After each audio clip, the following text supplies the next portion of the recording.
Hi everyone, welcome back to my channel. So today I wanted to talk about armchair MDs. And for those of you that are not chronically ill, this is a term that a lot of chronically ill people use uh, in reference to themselves because they do a lot of self-treating uh, because of the medical system, because the medical system either doesn't acknowledge their condition or doesn't acknowledge how sick they actually are. And there are very few treatment options for what they have. Um, there are a lot of issues with this, though, and this is particularly prevalent within the Lyme disease community. I know that it's also um, very prevalent in the autism community, um, among the parents, not among the actual autistic people themselves. Um, but basically, an armchair MD is someone who believes the medical system is just so broken that they have to do their own research, so to speak, and find their own treatments or cures for their condition. Um, this is incredibly dangerous. It's incredibly flawed. I understand where it comes from, though. Our medical system here in the United States is not great.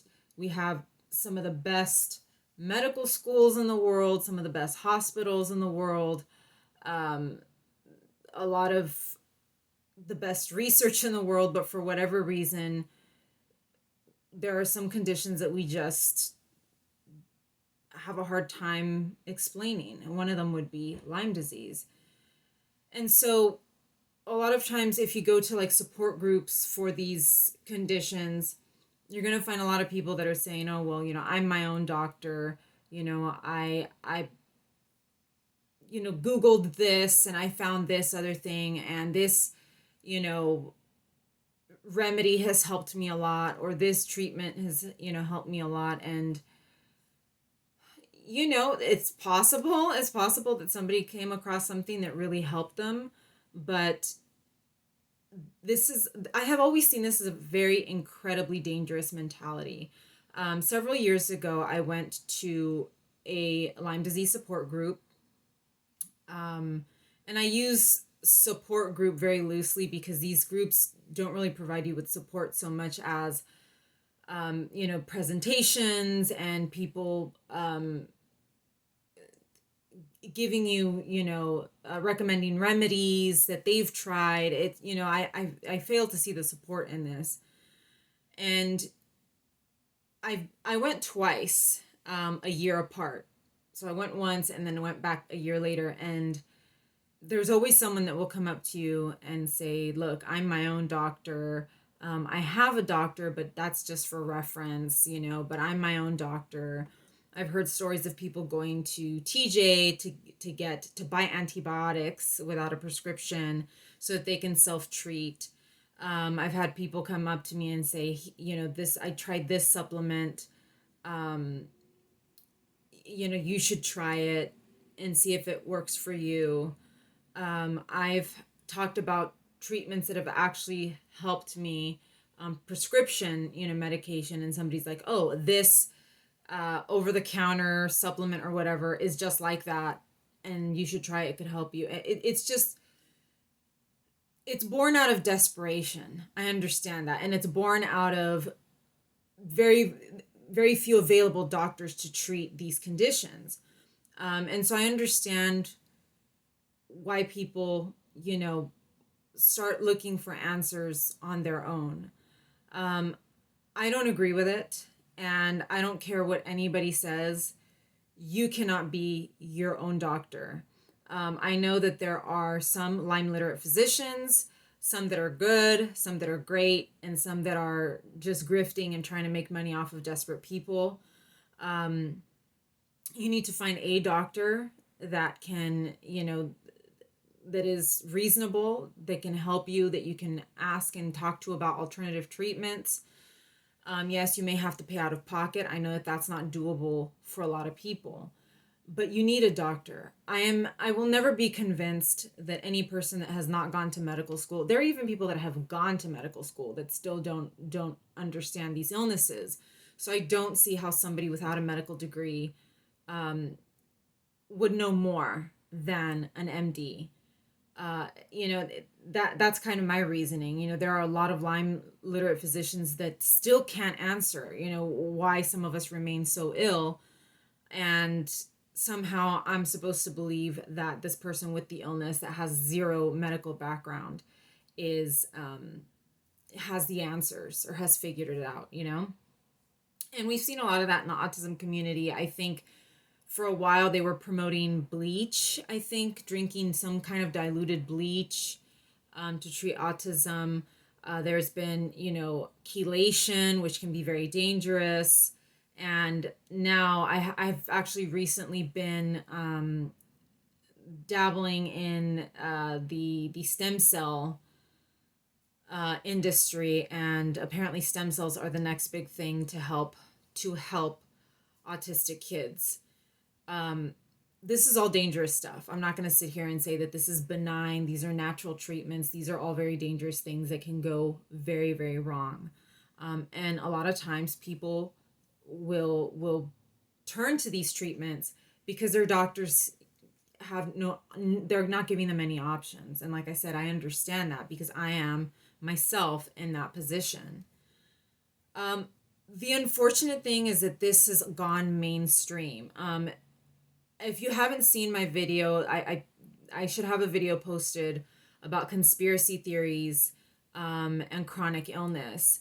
And this is sort of branching off of that, where being this, this whole Armchair MD philosophy has now bled into COVID-19.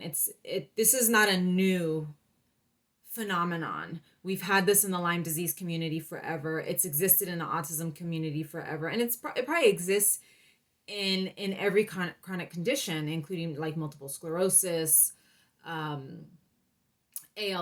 I know that there's people that go and get stem cells for ALS, even though there is no known cure or treatment for ALS. And now it has unfortunately spilled over into the COVID-19 pandemic, and that's where you're getting people promoting hydroxychloroquine, promoting ivermectin, promoting all of these, unsubstantiated, poorly researched treatments. And it's leading to a lot of deaths. And also it's working the opposite way now as well. So not only are we getting these, very questionable treatments for COVID-19, people are now doing their own research about the vaccine and saying the vaccine is what's going to make you sick and what's going to kill you. And that's because the reason that happens and the reason people believe these things is because they're not doctors, because they don't have any medical background.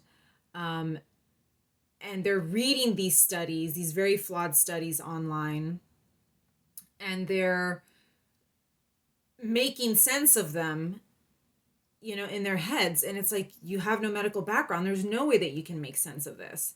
And I've read some of these studies. I've read some of the things that people are sharing on social media. It's like, I don't understand this because I'm not a doctor. How do you understand this if you're not a physician either?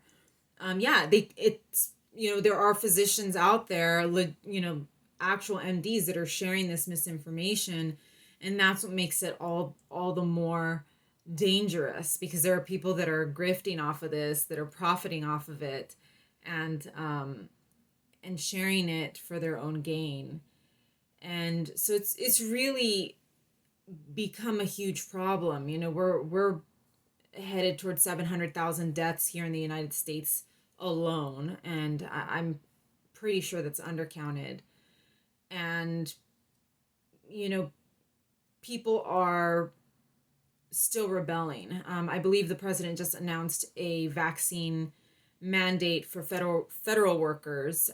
This video is probably going to be posted long after that happened, but right now when I'm filming, he just announced it a few days ago. And people are saying that we've got to rise up and we've got to resist and we've got to fight back.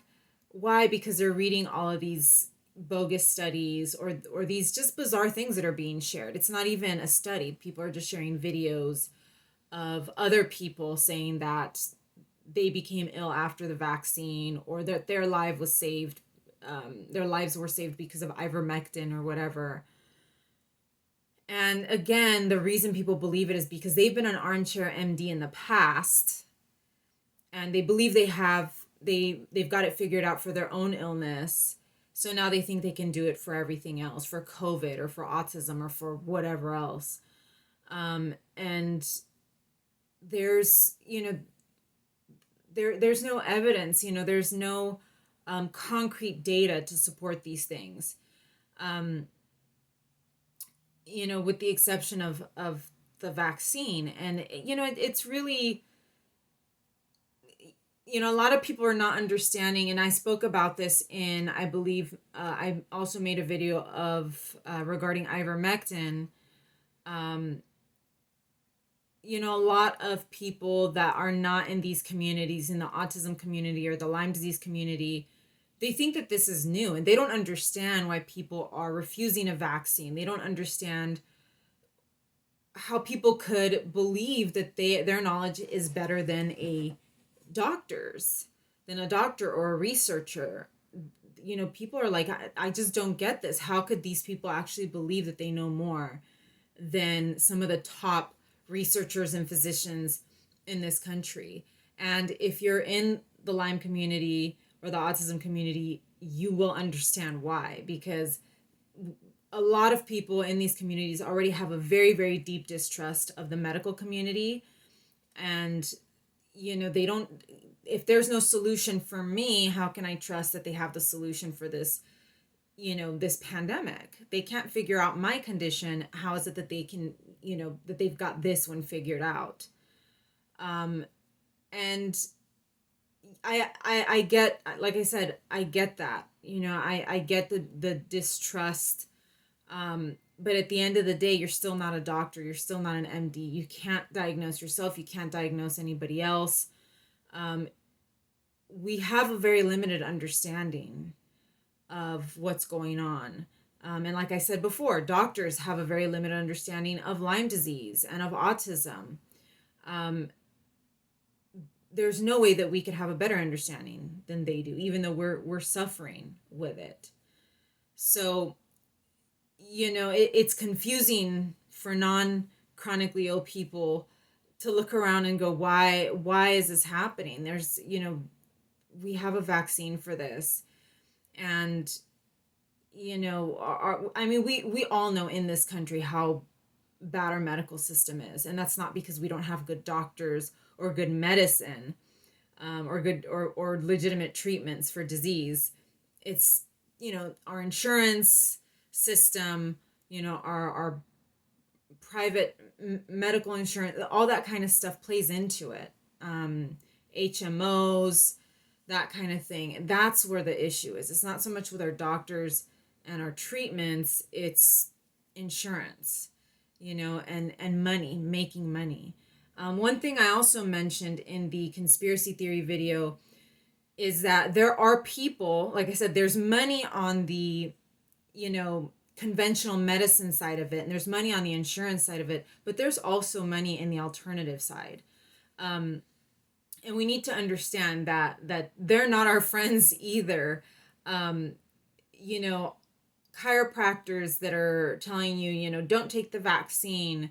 Again, these are also armchair MDs because they're not medical doctors, they're chiropractors. Even if they have a doctor before their name, they're not MDs. And a lot of these people stand to benefit off of your distrust of mainstream medicine. And so they're going to push supplements, they're going to push their book on how to enhance your immunity, and they're going to tell you, hey, you don't need to sanitize your hands, you don't need to take the vaccine. These really bizarre things. I've actually seen that on social media. Chiropractors telling their large followings on social media to not use hand sanitizer. It's we have to, we have to really look and see who's benefiting from me not using hand sanitizer, from me not using a mask, because there is someone benefiting from that.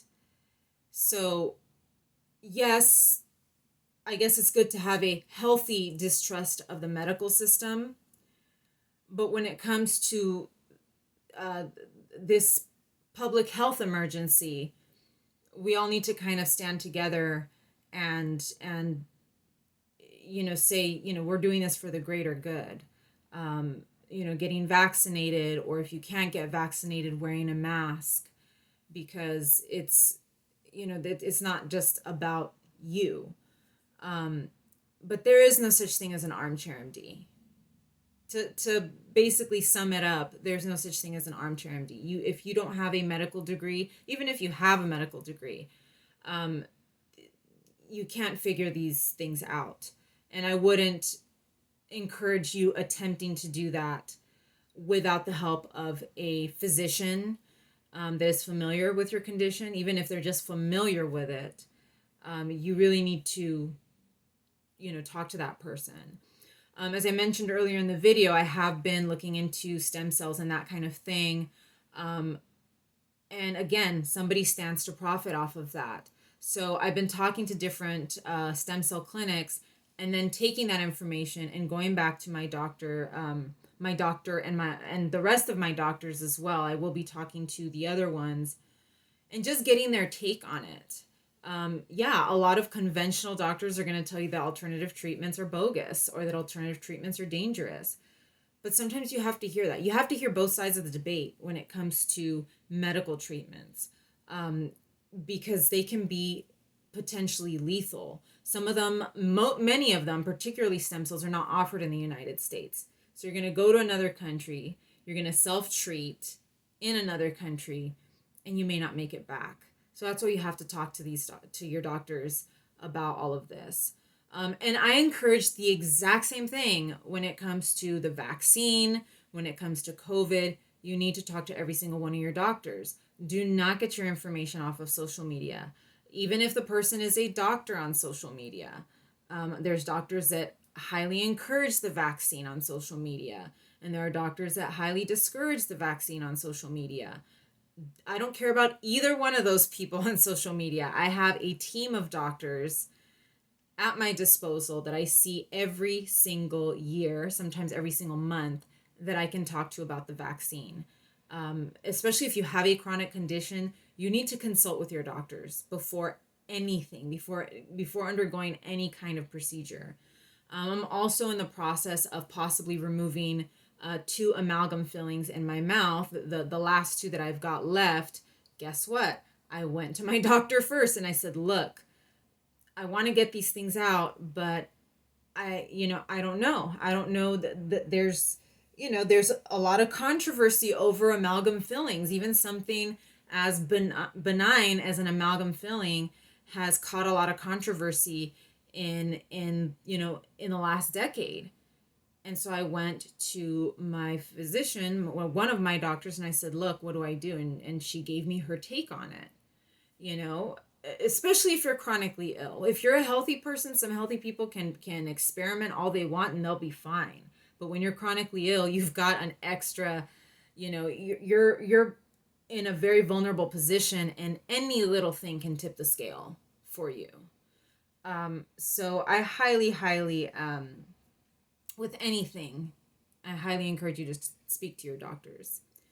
So that's what I've got for you guys today. Like I said, I don't know when this video will be going up, but you'll be able to tell around what time I actually filmed this video by the things that I've been talking about. If you haven't checked out my ivermectin video, go look at it. I haven't figured out how to link anything. Go check it out. And there should be also a conspiracy theory video.